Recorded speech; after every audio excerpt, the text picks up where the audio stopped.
ओम शांति। आज हम देखते हैं दुनिया में हर किसी के पास दुख समस्याएं बढ़ती ही जा रही हैं।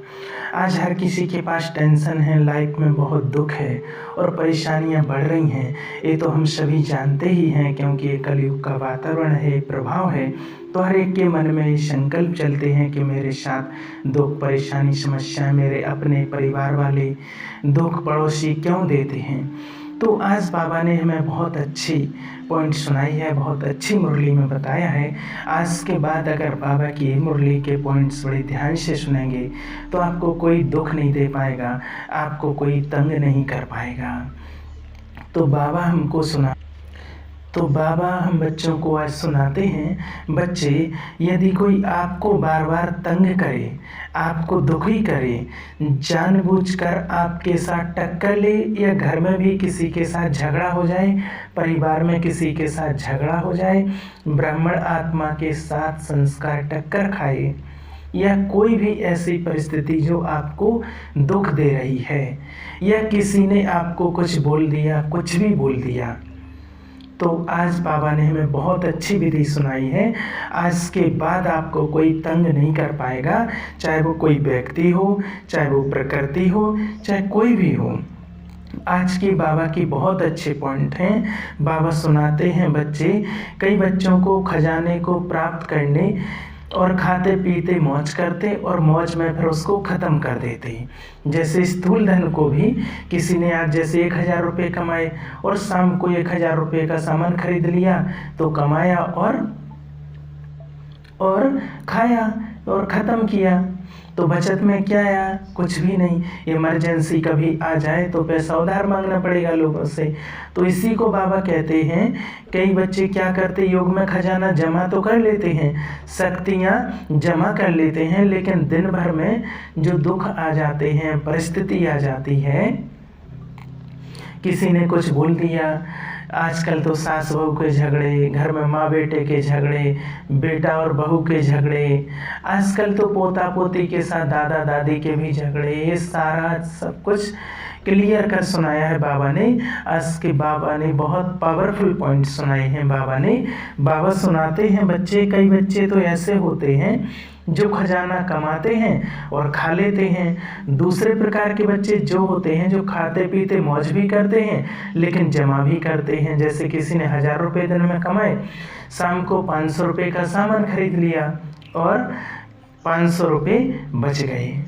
तो ऐसे ही बाबा कहते हैं कि कई बच्चे ज्ञान में भी ऐसे हैं जो शक्तियाँ कमाते हैं, दुआएं कमाते हैं, लेकिन जो आधा खर्च कर देते हैं मौज मन, कोई व्यर्थ सोच लिया, थोड़ा सा तो है, थोड़ा सा संकल्प चल गया या संस्कार टक्कर खा गए, थोड़ा क्रोध आ गया, तो बाबा बोलते हैं दूसरे टाइप के बच्चे हैं। और बाबा कहते हैं तीसरे प्रकार के बच्चे जो नंबर 1 में आते हैं वो हैं कार्य में भी लगाते हैं और बढ़ाते भी जाते हैं। जैसे दुनिया में बिजनेसमैन होते हैं ना, बिजनेस लगाएंगे, बिजनेस में पैसा लगाएंगे और कार्य में भी लगाया और जो उससे जो कमाई हुई वो जमा भी करते हैं, जमा के खाते में चला जाता है, फिर बढ़ाते जाते हैं। इसको बोलते कार्य में भी लगाया और बढ़ाया भी।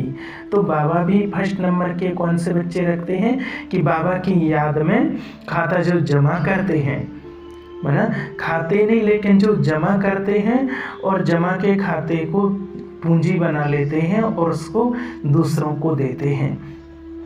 बाबा कहते खजानों को बढ़ाने की चाबी है, बाबा कहते खजानों को स्वयं के प्रति और दूसरों के प्रति यूज करना। तो बाबा कहते पहले तो खुद यूज करो, खुद बढ़ाओ, खुद सौमाइन में रहो और उसके बाद फिर दूसरों को दुआएं दो तो खाता बढ़ेगा। बाबा कहते हैं कई बार ऐसा होता है बिना वजह दुख आ जाते हैं, कोई आत्मा से संस्कार टकराते हैं, कोई जानबूझ करके ही दुख देने वाले लोग हैं, यहाँ पर झूठ बोल देते हैं, हमारे साथ मक्कारी करते हैं, हमारी फैमिली के लोग हमारे साथ झूठ बोल देते हैं। तो उन सब से निपटने की विधि क्या है, तो वो बाबा ने बताई है। तो अपने मन से बाबा कहता है लेना, यानी कि जो डिप्रेशन टाइप हो जाता है वो बाबा ने सब खत्म कर दी। बाबा कहते हैं बच्चे ये जो समय चल रहा है इस समय भी भाग्यवान युग है। बाबा ने बहुत गहरा पॉइंट सुनाया है क्या कहते बाबा, ये जो वर्तमान का समय चल रहा है इस समय भी भाग्यवान युग है, क्योंकि ये संगम युग है। बाबा सुनाते बच्चे और सहज विधि सुनाते बाबा सुनाते बच्चे कि अमृत बेले से लेकर के सुबह उठते ही बाबा कहते दुआएं दो, दुआएं लो, कोई भी मिले उससे उसको दुआएं दो और दुआएं लो। तो बाबा कहते जब आप किसी को दुआएं देंगे तो उस आत्मा को महसूस होगा, उसको खुशी होगी, तो वो भी रिटर्न में आपको दुआएं देगी। बाबा कहते किसी को अगर डांटते हैं, अगर थोड़ा सा भी ज़्यादा डांट देते हैं या ज्ञान दे देते हैं ज़्यादा, तो लोग घृणा करने लग जाते हैं। बाबा कहते हैं बच्चे, आप दुखी को सुख नहीं दे सकते हैं क्या? वो तो है ही दुखी, तो उसको सुख दो। चैरिटी बिगिंस एट होम, यानी कि सबसे पहले अपने घर में सुख शांति फैलाओ, अपने पड़ोस में सुख शांति फैलाओ, विश्व तो बहुत बाद में है। आगे बाबा कहते हैं बच्चे, अगर परिवार में कोई दुख दे भी दे आपको, तो आप दुख लेना नहीं, दुआएं देना और रहम दिल बनना। ये समझना कि बेकार में है, क्रोध के बस है, उनका नेचर हमको बदलना है। नेचर कैसे बदलेंगे? जब हमारी नेचुरल स्थिति होगी, आत्मिक स्थिति होगी। तो बाबा ने कहा दुआएं देना और रहम दिल बनना। आज घर में अगर 5-7 लोग होते हैं तो आपस में बनती नहीं है, तो बाप बेटे से तो 5-5 साल तक बात नहीं करते हैं, बेटियां भी बाप से बात नहीं करती हैं, तो चलता ही रहता है। तो बाबा कहते हैं बच्चे, आपके घर का प्रभाव मोहल्ले में पड़ेगा और मोहल्ले का प्रभाव राज्य पर पड़ेगा और राज्य का प्रभाव देश पर और देश का प्रभाव पूरे विश्व पर। इसलिए बाबा कहते हैं देखो बच्चे, अगर एक भी कोई घर में क्रोध करता है तो पूरे घर का वातावरण बदल जाता है। अगर आपके साथ कोई टक्कर खाए तो ये समझो कि मुझे इसको दुआएं देना है, मैं शांत स्वरूप आत्मा हूँ। बाबा कहते बच्चे, आपका घर आश्रम बन जाए, घर नहीं चलता फिरता आश्रम बन जाए। जैसे बाबा का घर आश्रम होता है, ऐसा आपका घर आश्रम बन जाए। वैसे भी शास्त्र भी कहते हैं गृहस्थ आश्रम, शास्त्रों में क्या कहते हैं? गृहस्थ आश्रम। तो बाबा कहते हैं घर बन जाए आश्रम। और दुनिया वालों को तो आज आश्रम है नहीं, घर तो नर्क बन गए लोगों के लिए। लोग आपस में बोलते भी हैं, थोड़ा सा चिड़चिड़ापन आता है तो कहते हैं नर्क जैसी जिंदगी है, ये घर थोड़ी, ये तो नर्क में जी रहे। तो हम बच्चे कभी ऐसा नहीं बोल सकते, क्योंकि हम तो संगम युग पर हैं और संगम युग पर हम अंदर से सतयुग की ज़िंदगी जी रहे हैं। इसलिए बाबा कहते दुनिया वाले तो सिर्फ बोलते हैं गृहस्थ आश्रम, लेकिन आपका घर तो रियल में आश्रम है। आश्रम अलग है और घर अलग है, ऐसा कभी नहीं समझना। बाबा पूछते हैं बच्चे, जो समझते हैं बाबा कुछ भी हो जाए हम आज के बाद दुआ देंगे, वो हाथ उठाओ। बाबा कहते हैं बच्चे, थोड़ा सहन तो करना पड़ेगा, लेकिन समाने की शक्ति कार्य में लगाओ। सहन शक्ति का फल बड़ा मीठा होता है। देखिए बाबा कहते हैं ना कितना अच्छा। कई बार बच्चे बोलते हैं कि हम कितना सहन करें, कब तक समय है, तो ये तो है ही ऐसे। तो बाबा कहते हैं सहन शक्ति का फल बहुत मीठा होता है, सहन करना पड़ता है नहीं, इसका फल बहुत मीठा होता है, ये बोलो।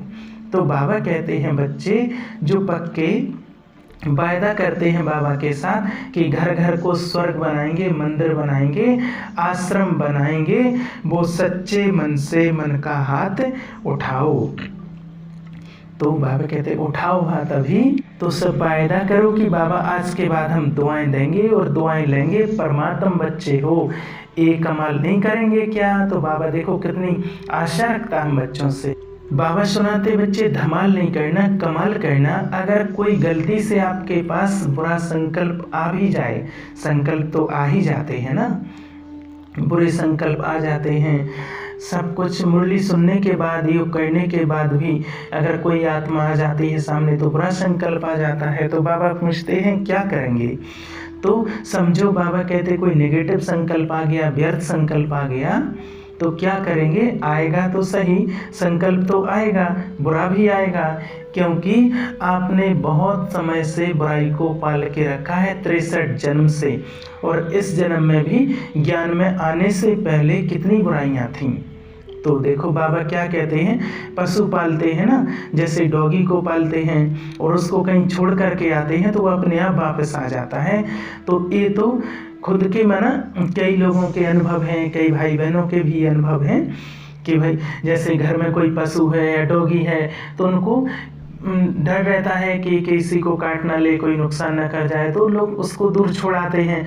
लेकिन जब वो छोड़ने जाते हैं और वो दूर तक छोड़ाते हैं और वो लोग लौट के नहीं आ पाते हैं और वो घर पे मिल जाते हैं उनको। तो बाबा एग्जाम्पल दे रहे हैं कि पशु भी है तो इधर उधर छोड़ के आते हैं तो वो वापस आ जाते हैं।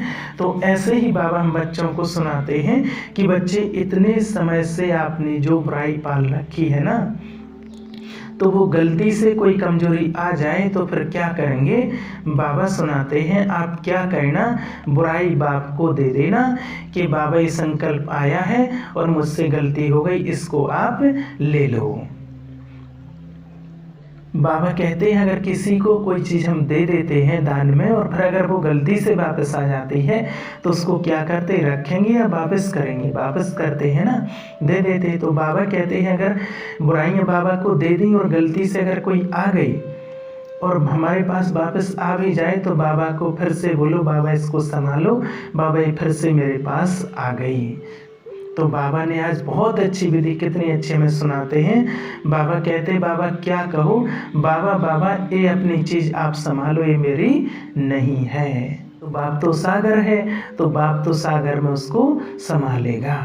बाबा और सुनाते हैं कि अनुभव में छोटा बच्चा होता है तो मिट्टी खाता है तो उसको मिट्टी खाने देते हैं या छुड़ाते हैं, तो छुड़ाते हैं ना। तो बाबा कहते हैं पुराने संस्कार है मिट्टी, इनको बार बार अपने अंदर जाने नहीं देना है, इनसे दूर रहना है। बिंदी लगाओ और अंदर से एकदम शुभ भावना। बाबा कहते बच्चे कभी हिम्मत नहीं छोड़ना, आपकी हिम्मत का एक कदम तो 1000 कदम बाप की मदद के हैं ही हैं।